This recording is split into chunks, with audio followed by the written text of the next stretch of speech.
ஸ்ரீ குருவாயூரப்பன் திருவடிகளே சரணம். இன்னைக்கு இந்த தசகத்தோட 8வது ஸ்லோகத்தை பார்க்கலாம். முதல்ல வார்த்தைகளை பிரித்து சொல்லலாம், பிறகு ஒவ்வொரு வரியும் சேர்த்து சொல்லலாம்.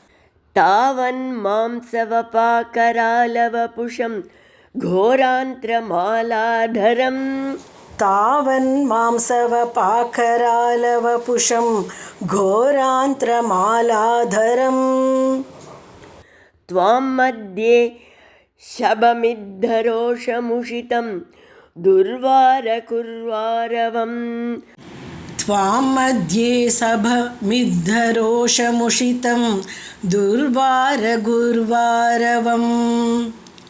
अभ्येतुं न शशाक गोपि भुवने दूरे स्थिता भीरवः. अभ्येतुं न शशाक कोऽपि भुवने दूरे स्थिता भीरवः. सर्वे शर्वविरिञ्च वासवमुखाः प्रत्येकमस्तोषत. सर्वे शर्वविरिञ्च वासवमुखाः प्रत्येकमस्तोषत. तावन् मांसवपाकरालवपुषं घोरान्त्रमालाधरं त्वां मध्ये शबमिद्धरोषमुषितं दुर्वारकुर्वारवम्.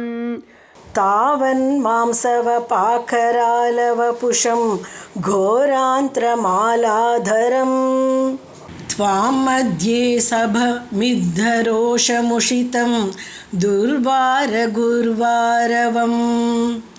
अभ्येतुं न शशाक गोपि भुवने दूरे स्थिता भीरवः.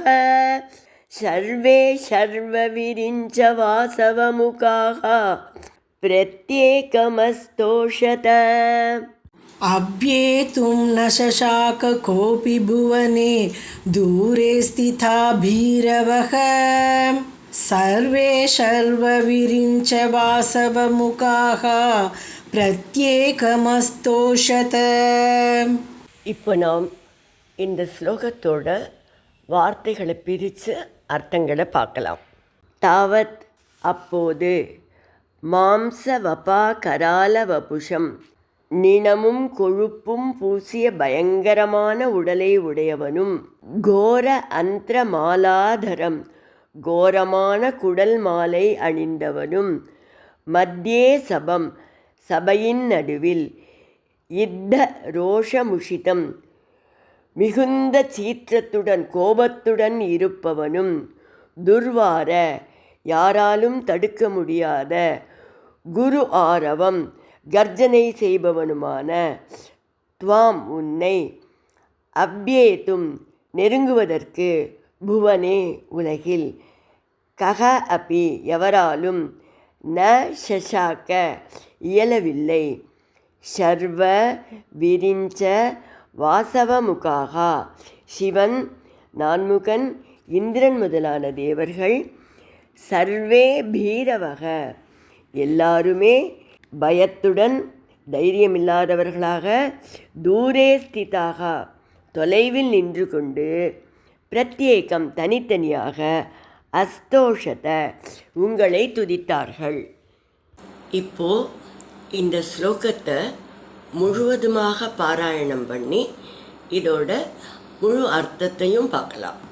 தாவன் மாம்சவபாகராலவபுஷம் घोरान्त्रमालाधरं त्वां मध्ये शबमिद्धरोषमुषितं दुर्वारकुर्वारवम्.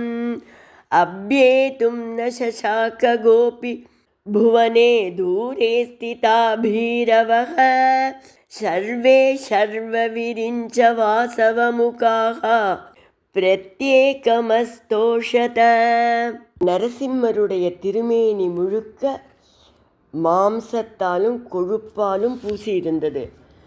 அந்த அசுரனுடைய குடலை மாலையாக அணிந்து கொண்டு அந்த சபாமண்டபத்தின் நடுவில் நின்று கொண்டு பயங்கரமாக அட்டகாசம் செய்தார்.